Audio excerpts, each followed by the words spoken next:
Hey guys, welcome back. In today's video, I'm going to go through how I made Iwa the Black River Bunny, and she is available in my shop at creaturesofnat.com if you want to adopt her. I have a couple of other critters in there too that are looking for some homes as well. So, beginning with the doll, so I start off by casting a resin head in a mold that I've sculpted this head and molded it in silicone and then cast it in resin.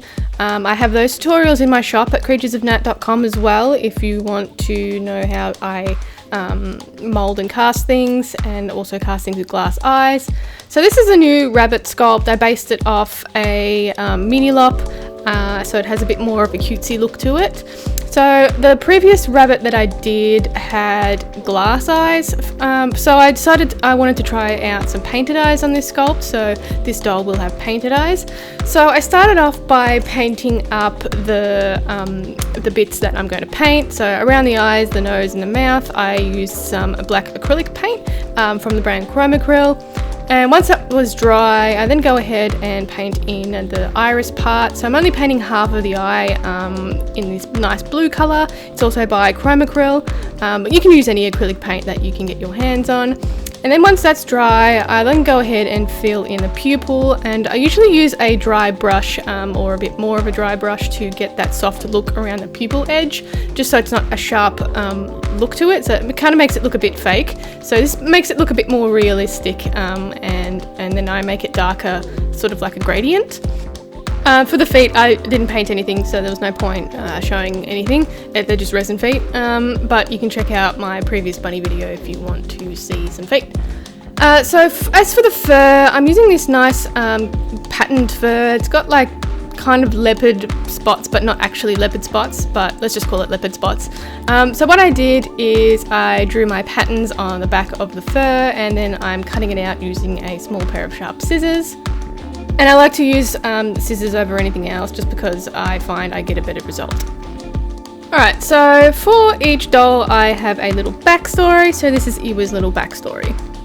Black river bunnies are found all throughout the Black Tribal Lands, Orc, but mainly reside in the sediment of Black River.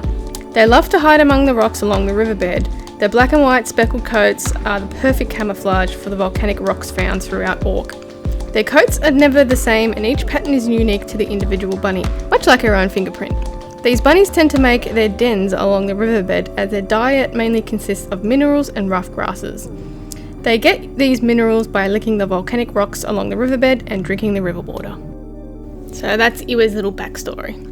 Alright, moving on to the underbelly fur. So I wanted to break up the pattern and the busyness of this fur. So I added the underbelly to be white, just pure white, and I added just bits of speckles of white everywhere, just so it broke it up a little bit. So what I'm doing is I'm just cutting out with the underbelly without the feet patterns, and then I'm going to be adding the feet from the leopardy faux fur later on. And this fur is a little bit longer, so you can see here as an example of what it will look like. Alright, so I'm going to go sew this up on a sewing machine, and here's what we have after I've done all of that. I don't normally film the sewing machine parts just because it's like kind of difficult to get, and it's kind of boring as well. But this is what we have. So the back end is open, so I can flip it the right way around. The legs are also open, so I can get the material through the little hole, and it doesn't damage the fabric or anything. And also the neck area is open as well, so I have something to attach the head to. So I'm going to flip it the right way around, and then we'll come back.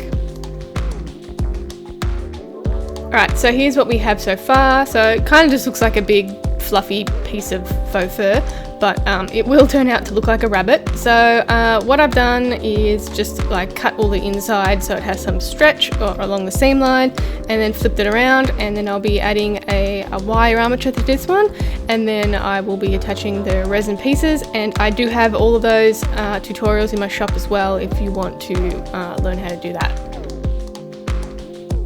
So once the armature's in and everything's attached, I'll go ahead and sew everything up with a ladder stitch, and I have a ladder stitch tutorial on my channel that's kind of specific for faux fur if you want to learn how to do that.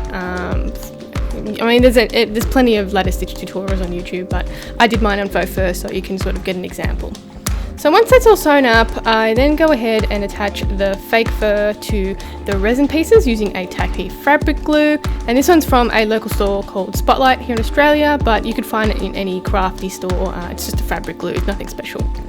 Right, so for the tail, it's going to be a nice little white fluffy tail. So I'm just measuring where I want it to go and how far I need it to be and how long.